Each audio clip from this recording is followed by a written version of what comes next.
रानी पहाड़ों की गोद में बसे छोटे से गांव की परी थी।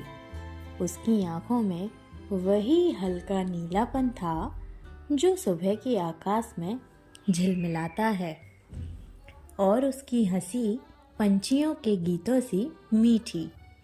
गांव की जिंदगी उसके बालों में मिट्टी और चेहरे पर धूप की झलक के रूप में बसती थी। रानी की सुबह सूरज उठने के साथ ही होती थी। वो नन्हे हाथों से दूध लेने गांव के पास दौड़ती, खेतों में पनपी हरियाली से बातें करती और शाम को चिड़ियों को लौटते देख मुस्कुराती।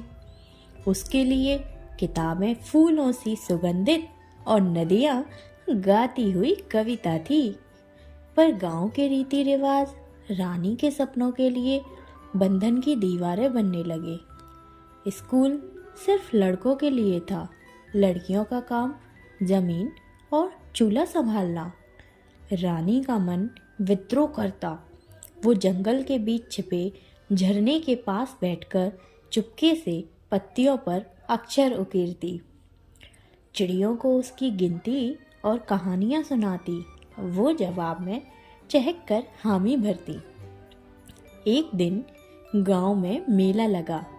शहर से आए व्यापारी कहानी सुना रहे थे, किताबें दिखा रहे थे। रानी उन कहानियों में खो गई, किताबों को छूने को तरसती। तभी उसका दादा खींचकर ले गया। गुस्से में बोला, पढ़ाई लिखाई का काम नहीं। रानी की रात बेचैनी में कटी। सुबह होते ही उसने एक फैसला ले लिया। वो छिपकर शहर जाएगी, पढ़ेगी, लिखेगी और अपने गांव की लड़कियों का रास्ता रोशन करेगी।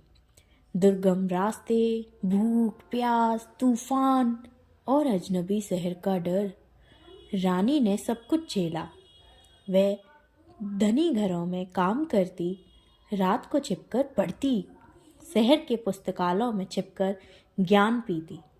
सालों बाद रानी शहर में कॉलेज की प्रोफेसर बन चुकी थी। उसके ज्ञान में गांव की मिट्टी की खुशबू, पहाड़ों की दृढ़ता थी। वापस लौटकर उसने लड़कियों का स्कूल खोला। अब उसकी छोटी बहनें गांव की सारी लड़कियां हंसते हुए किताबें पढ़ती, गाती, सपने देखती। रानी उनकी राह की मिसाल बनकर चलती। उस दिन जब धूप में जगमगाते हुए स्कूल से हंसी की गूंज आई, तो रानी जान गई कि उसकी लड़ाई बेकार नहीं गई। रानी की परी ने परंपरा का घेरा तोड़ दिया था और अब अपने गांव के पंखों पर सारा गांव उड़ान भरने को तैयार था। दोस्तों, यह कहानी सिर्फ रानी की ही नहीं, यह उन सब की कहानी है जो बंद दरवाजों को गिराकर अपने सपनों को हवा देते हैं। गांव की एक लड़की जो किताबों की महारानी बन गई। यह कहानी हर बेटी को याद दिलाती है कि वो भी आसमान छू सकती है।